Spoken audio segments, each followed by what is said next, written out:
All right, we're back in the Morning Brew with friends. I love this. We got a full couch this morning full of great folks. And this is something Greg and I were talking about this earlier, too. We love the idea of your art show. Okay. This is so much fun. So you're an artist and lecturer at UNM. Mm-hmm. And I guess this is a lesson to anybody who's ever stolen somebody that never know. Yeah, right. You never know whose ID you're going to steal. That's right. And you had yours stolen. That's right. But you didn't just do the regular legal stuff. You didn't do the regular Well, I did. And then, but you took it two steps beyond that. Yeah. This is amazing. Yeah. So you did it. Being an artist, you took this and made an art project out of the woman who stole your identity. Mm-hmm.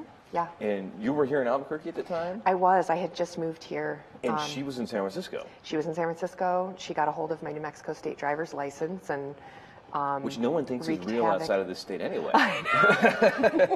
Well, I had just gotten it, and I had just moved from the Bay Area, so it was a little bit weird to have someone in the Bay Area going to the grocery store I used to go to and shoplifting and doing all kinds of things. She would get caught for speeding, parking tickets and all kinds of things that I was then responsible for. So I had to figure my legal way out of all those things. Wow. Yeah. And I'm assuming you did that part of it. I did. Which was just a total nightmare, I'm sure. Yes, it was, especially from out of state. I had to fly back there. I had to defend myself in court, hence the fingerprints, the IDs. But you did something that was way more awesome. These are fingerprints, and all of these things ended up in an art show. Yes. And so you basically... In a book. To be released, you didn't just take this lying down. You made a thing of this. Absolutely, yeah. Is this don't mess with an artist?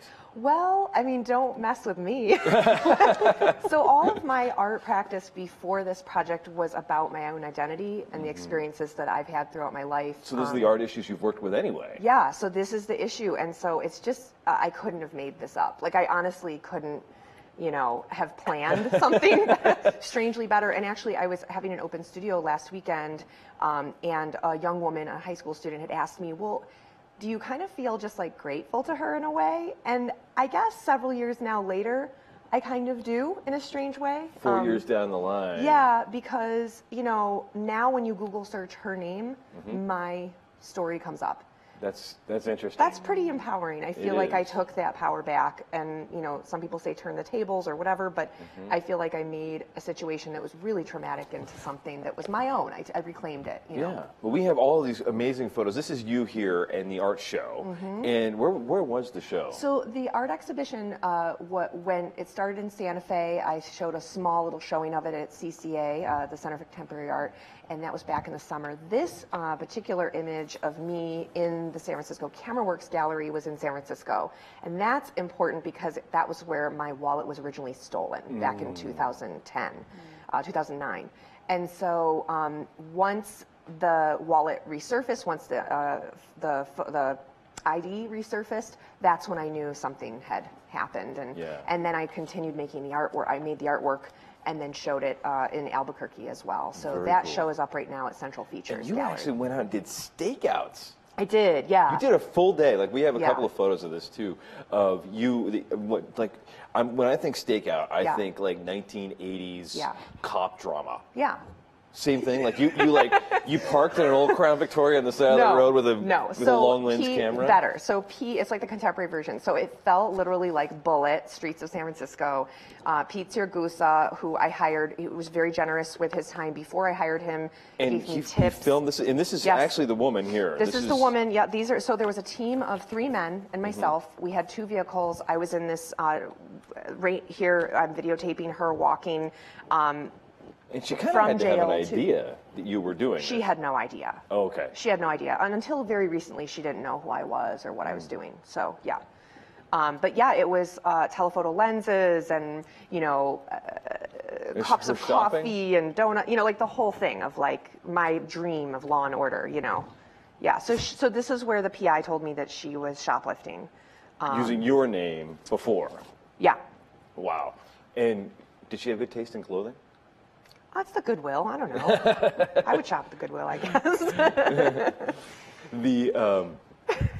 But but I'm like really close to her here. So Right. these video, a lot of these are shot by the PIs, but then I'm taking photographs like right across from her, the rack, and following her to the bus stop, and then running across the street. So I'm in and out of stores, I'm in and out of the SUV, running after her, and yeah. Wow, and this is just her shopping and walking around the Bay Area. And Yep. at this point, she no longer was using your ID. No, not that I'm aware of. No, Right. the police had confiscated it once they caught her trying to check into a hotel in San Francisco. With your IDs. With my IDs, yeah. Wow. And then I later was able to actually stay in that hotel because they thought it was really cool that I made an art project. And they're like, well, why don't you stay for a night? And Right. so I did. You paid for it. Yeah, right. Yeah, exactly. So that was interesting because she had never actually gotten to stay in the hotel. No, that's cool. Yeah. That is cool. Jazz, what would you do? Would you write a Oh my poem God, about this? I would Like- write a poem about it. I think it's just amazing that you were able to do this. How did it feel to kind of see her and kind of? It's very complicated because actually I gained a sense of empathy at different moments. Could see that she was struggling, and I myself at different times in my life have struggled to survive, make ends meet, and I definitely started to see it in less of a black and white, but more as like a gray area of why would someone do this? And that's really what drove the project, was not out of a sense of I'm going to get her, but much more like, what would it take to make someone do this, and Right. what kind of a person would do this, Yeah. and how does that Here's affect a little me? glimpse inside her life to Yeah. see what she might be living like. Yeah, and I know now. I mean, there've been some hard times. She's having some hard times. Yeah. So yeah. Yeah. And Greg, I know that you're always dealing with a lot of financial documents and things. I always wonder, do you guys see in the mortgage world people coming with fake IDs? And I mean, have you ever had to deal with? Our big issue is undocumented workers. Oh. Where we get inaccurate and invalid Social Security numbers and actual forged identification cards, and then the people don't Rather than really people using they don't someone really else's ID. exist. They don't really. These people don't exist, Yeah. and it's undocumented workers. That's what we have the problem with. That's interesting. And we still have photos of her. You found her mugshot, which even took a little bit of work Yes, to get. Right? yes. So for 2 years after I cleared my name, I was looking for her. I was going to all the places she used my ID that I had, and really the impetus behind that was I wanted to know what else she did. What else is has there she anything done? else? Is she a one trick criminal essentially? Like this was her only thing, Well, or did she's she? got a variety of things she does or has done, and I was certainly not the only person that she used their identity. And then, before then, or after then, since then, she's committed a number of different cases of identity theft. So you're in the art and art history department. Yes. Do you know of any other examples of people doing art like this? I know that there've been photographers throughout the years who photographed themselves, as other people. Sure. But nobody, Like I Cindy can't. Sherman Yeah, or- Cindy Sherman. Is there somebody in the art history world that's done Well, something? Like I would say Sophie Call would be one of the closest, the inspiration for me anyway, and just my work in general.